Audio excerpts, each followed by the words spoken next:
Heho Pop gengs!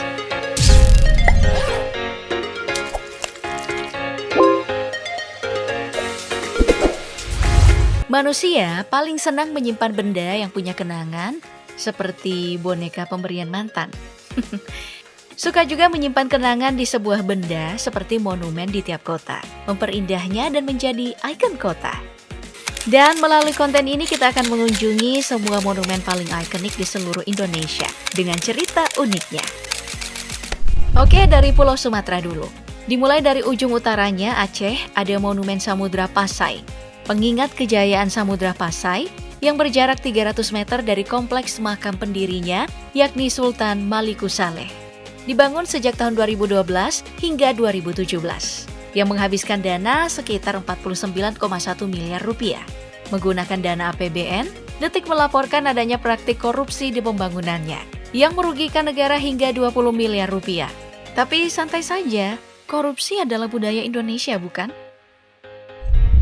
Mari kita lanjut ke Kabupaten Simalungun, melihat-lihat Monumen KM Sinar Bangun yang diresmikan tahun 2019 dengan total dana sekitar 4 miliar rupiah.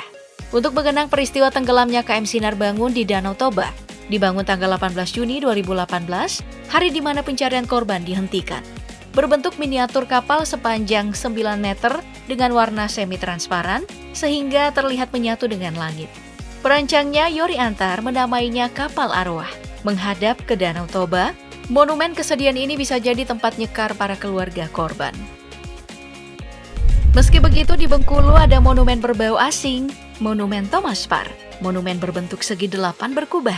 Bangunan yang dibangun setahun setelah kematian Thomas Parr pada tahun 1807. Residen Inggris yang pernah memimpin wilayah keresidenan perusahaan Hindia Timur di Bengkulu. Dibangun oleh pemerintahan Inggris untuk menghormati Parr, namun dianggap oleh rakyat Bengkulu sebagai simbol perjuangan Nusantara. Ke Lampung, kita akan melihat Monumen Krakatau. Dibangun sekitar tahun 1884 hingga 1885 untuk mengenang peristiwa dahsyat letusan Gunung Krakatau di tahun 1883. Gunung berapi yang jaraknya hanya 60 mil dari Bandar Lampung, yang letusannya berdampak secara global. Monumen ini sebenarnya adalah rambu laut yang ditopang dengan penyangga dari semen yang total tinggi keseluruhannya menjadi 2 meter. Menyeberang ke Pulau Jawa, melihat monumen paling populer di Indonesia, Monumen Nasional atau sering disingkat Monas. Setinggi 132 meter, berada di lapangan Medan Merdeka, Jakarta Pusat. Dibangun tanggal 17 Agustus tahun 1961. Selesai dan diresmikan oleh Bung Karno di tahun 1975 dengan dana sekitar 358 juta rupiah.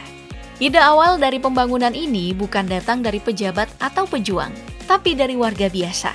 Wira swasta bernama Sarwoko Martokusumo, dirancang oleh Frederick Silaban dan Profesor Dr. R.M. Sudarsono. Di bagian dasar monumen pada kedalaman 3 meter di bawah permukaan tanah, terdapat Museum Sejarah Nasional Indonesia, menyimpan naskah asli proklamasi kemerdekaan Indonesia, lambang negara, peta kepulauan NKRI berlapis emas, dan bendera merah putih. Di pelataran puncaknya, kamu bisa melihat panorama kota Jakarta menggunakan teropong. Lalu api obor kemerdekaan di puncak bangunan adalah struktur berlapis emas 36 kg. Yang 28 kg adalah sumbangan pengusaha Aceh yang pernah menjadi orang kaya Indonesia, Tengku Markam. 6 tahun kemudian, juga di Jakarta, Pak Harto menggagas Monumen Pancasila Sakti yang kemudian diresmikan tahun 1973. Bermaksud mengenang perjuangan mempertahankan ideologi Pancasila dari paham komunisme. Monumen ini terdiri dari dinding tinggi, Garuda, dan 7 jenderal yang wafat dalam peristiwa 30 September. Dirancang oleh pematung bernama Edi Sunarno. Dan ada museum tempat semua hal tentang peristiwa kala itu, termasuk diorama. Terletak 45 meter sebelah utara dari Cungkup Sumur Lubang Buaya, dekat dengan rumah penyiksaan yang terdapat diorama penyiksaan. Dan tak jauh dari situ, ada pos komando, dapur umum, serta mobil tua untuk mengangkut jenazah. Kita ke daerah Jawa Barat, kamu sebaiknya mengunjungi Monumen Kebulatan Tekad atau Monumen Rengas Dengklok. nama yang sudah kita dengar sejak bangku sekolah. Yup, monumen ini berdiri di lokasi tempat Bung Hatta dan Bung Karno mempercepat proklamasi setelah di bawah Kabar Pemuda. Daerah Rengas Dengklok, Karawang, Jawa Barat yang tak jauh dari rumah tempat kedua proklamator itu tinggal selama 3 hari penculikan. Lanjut ke ibu kota Jawa Barat, Bandung, ada Monumen Perjuangan Jawa Barat atau Monju, mengenang perjuangan warga Jawa Barat dalam mempertahankan kemerdekaan tahun 1945 hingga 1949, memakan waktu sekitar 5 hingga 6 bulan. Bangunan rancangan Slamet Wirasonjaya dan seniman Sunaryo ini diresmikan oleh Gubernur Jawa Barat Raden Nana Nuryana pada 23 Agustus 1995.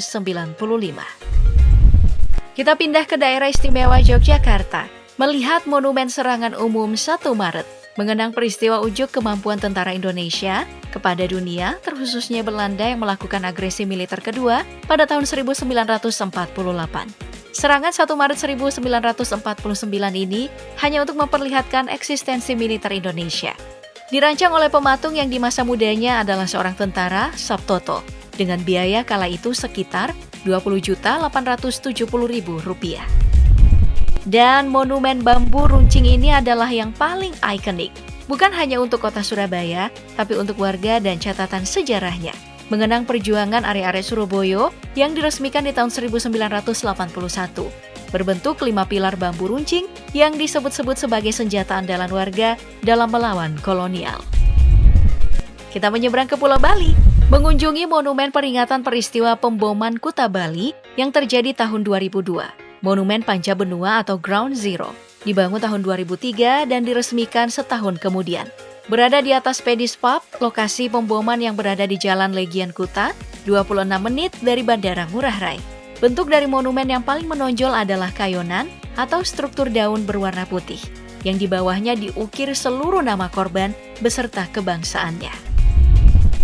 Oke, kita menyeberang pulau lagi nih, ke Borneo, mengunjungi monumen yang memperingati penerjunan pertama pasukan Angkatan Udara saat melawan kolonial Belanda bernama MN 1001.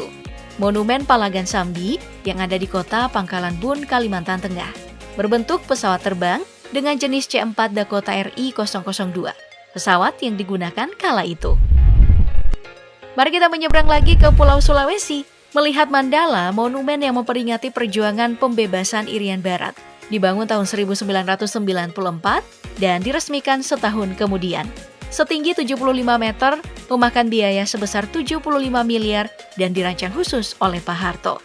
Terdapat relief api simbol semangat Trikora dan 27 relief bambu runcing simbol perlawanan warga. Dari tadi menyebut Trikora, ada baiknya kita ke Papua langsung melihat monumen kapsul waktu. Berbeda dari monumen lainnya, monumen yang ada di Merauke ini berbentuk seperti markas Avengers yang menyimpan mimpi-mimpi pemuda Indonesia yang akan dibuka nanti di tahun 2085 mendatang. Idenya muncul di tahun 2015 dalam rangka merayakan 70 tahun kemerdekaan Indonesia. Berisi mimpi dan baru akan dibuka 70 tahun sejak tahun 2015. Namun warga masih bisa berkunjung untuk melihat struktur bangunannya yang futuristik. Oke, selesai deh jalan-jalannya. Sepertinya banyak mengenang peristiwa menyedihkan, ditutup oleh harapan yang ironisnya berada di wilayah yang dikenang sangat menderita. Sampai jumpa di perjalanan selanjutnya.